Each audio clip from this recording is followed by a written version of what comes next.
మీ diesel engine కి అస్సలైన dum echo blue.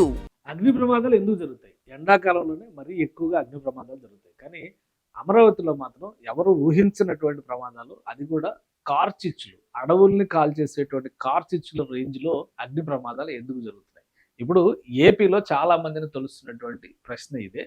Andhra Pradesh రాజధాని అమరావతి నిర్మాణానికి సంబంధించినటువంటి పనులు కూటమి ప్రభుత్వం వచ్చిన తర్వాత శరవేగంగా సాగుతున్నాయి. అదే క్రమంలో 2-3 సందర్భాల్లో గతంలో పైప్ లైన్స్కి సంబంధించినటువంటి ఒక దుర్ఘటన చూసాం. అంతకు ముందర నిర్మాణ పనులు ప్రారంభించడానికి ముందరే గోడౌన్లు కాలిపోయినటువంటి విషయం చూసాం. ఇప్పుడు మరొక పెద్ద ప్రమాదం జరిగింది. ఒకసారి ఆ దృశ్యాలని గమనిస్తే కనుక ఇది ఎక్కడో అమెజాన్ ఫారెస్ట్ లోనో జరుగుతున్నటువంటి అగ్ని ప్రమాదం అనుకుంటే పొరపాటు. ఇది అమరావతి ఎంట్రన్స్ లో, అమరావతి గేట్ వేగా చెప్పేటువంటి ఉండవల్లి కొండల మధ్య జరిగినటువంటి అగ్ని ప్రమాదం. సాయంత్రం వేళ అగ్ని ప్రమాదం రాజుకుంది.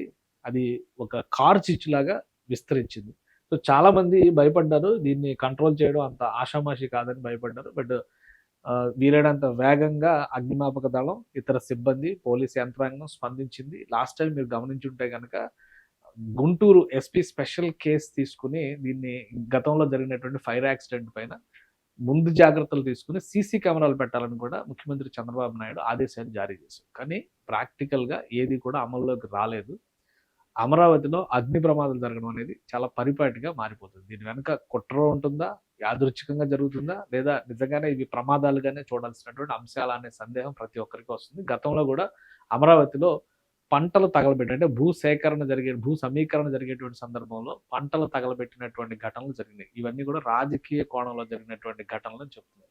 సరే, మనం ఇక్కడ ఈ జాగ్రఫీని చూస్తే కనుక అమరావతి ఏరియా మొత్తం కూడా ఈ ల్యాండ్స్కేప్, ఇప్పుడు ఏదైతే మాస్టర్ ప్లాన్ చేశారో అదంతా కూడా ఇట్లా వస్తుంది. ఈ ఏరియా అంతా ఇక్కడ చూస్తే ఇప్పుడు ఇది సీడాక్సిస్ రోడ్, ఈ లైన్ మొత్తం ఎంట్రన్స్ లోనే ఈ ఉండవల్లి ఉంటుంది. ఉండవల్లి పక్కన ఉన్నటువంటి చాలా కీలకమైనటువంటి ప్రదేశాల్లో ఇక్కడ పొలాలు, పంటలు వేస్తున్నటువంటి ప్రాంతాలు ఇంకా ఉన్నాయి. కొంతమంది భూమి ఇవ్వనటువంటి వాళ్ళు ఉన్నారు. కొంతమంది ఇంకా సమయం ఉంది కాబట్టి మేము అప్పటి వరకు సాగు చేసుకుంటాం అని చేస్తున్నటువంటి వాళ్ళు కూడా ఉన్నారు. కానీ ఈ ఉండవల్లి కొండల దగ్గర ఉన్నటువంటి ఇప్పుడు ఇక్కడ స్టీల్ బ్రిడ్జ్ నిర్మాణం శరవేగంగా జరుగుతుంది. కొద్ది రోజుల క్రితం గమనిస్తే కనుక స్టీల్ బ్రిడ్జ్ గడ్డర్లు వంగిపోయినాయి, కూలిపోయినాయి, క్రాస్ అయినాయి అనేటువంటి ప్రచారం పెద్ద ఎత్తున జరిగింది. ఇప్పుడు ఆ పరిసర ప్రాంతాల నిర్మాణం జరుగుతున్నటువంటి పరిసర ప్రాంతాల్లోనే ఇక్కడ చాలా కాంప్లికేటెడ్ ఇష్యూ ఏంటంటే, ఒకవైపు రోడ్ కన్స్ట్రక్షన్ సంబంధించి ఇక్కడ E3 రహదారి, అంటే సీడాక్సిస్ రోడ్ని జాతీయ రహదారిని కనెక్ట్ చేసేటువంటి పనులు జరుగుతున్నాయి. మరోవైపు ఇంటర్నల్ రోడ్స్ డెవలప్మెంట్ జరుగుతుంది. ఇంకోవైపు కృష్ణాయపాలెంకి సంబంధించి, ఉండవల్లికి సంబంధించినటువంటి అంటే పెనుమాక రిజర్వాయర్ అంటున్నారు. ఈ 2 ప్రాంతాలకు సంబంధించి వరద నీటి నియంత్రణకు సంబంధించినటువంటి కాలువల తవ్వకం, వాటి విస్తరణ పనులు కూడా జరుగుతాయి. అంటే ఇక్కడ చాలా పెద్ద ఎత్తున పనులు జరుగుతున్నటువంటి ప్రదేశాలు ఇవన్నీ. అలానే ఈ ఉండవల్లి కొండలు మొత్తం కూడా ఈ గ్రీనరీ కనిపిస్తుంది కదా, ఇవన్నీ కూడా కొండలో గుట్టలో ఉన్నటువంటి ప్రాంతాలు. ఫుల్ చెట్లు ఉంటాయి అన్నమాట.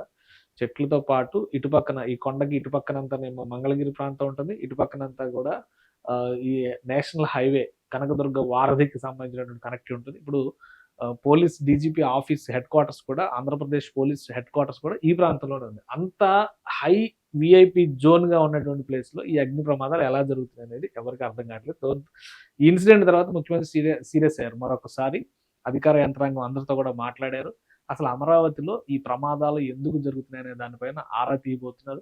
ఆల్రెడీ గతంలో చెప్పినటువంటి మాట, సీసీ కెమెరాలు సెటప్ చేయడం ద్వారా ఎక్కడ ఎలాంటి ఘటనలు జరుగుతున్నాయి ప్రతిదీ కూడా కెమెరా విజిలెన్స్ ఉండాలని చెప్పి ఏపీ సీఎం చంద్రబాబు నాయుడు చెప్తున్నారు. కానీ ప్రమాదాలు మాత్రం జరుగుతూనే ఉన్నాయి. దీనికి కారణాలు ఏంటనేది అన్వేషించి తీరాలని చెప్పని సీఎం ఇప్పటికే హెచ్చరికలు జారీ చేశారు. ప్రస్తుతానికి ప్రమాదం తప్పినట్టే, ఆ మంటలన్నీ కూడా నియంత్రణలోకి వచ్చినట్టే. కానీ ప్రమాదాలకి కారణాలు వరుసగా జరుగుతున్నటువంటి ఘటనలు, వీటిపైన ఇప్పుడు ఏపీ ప్రభుత్వం ఫోకస్ పెడుతుంది.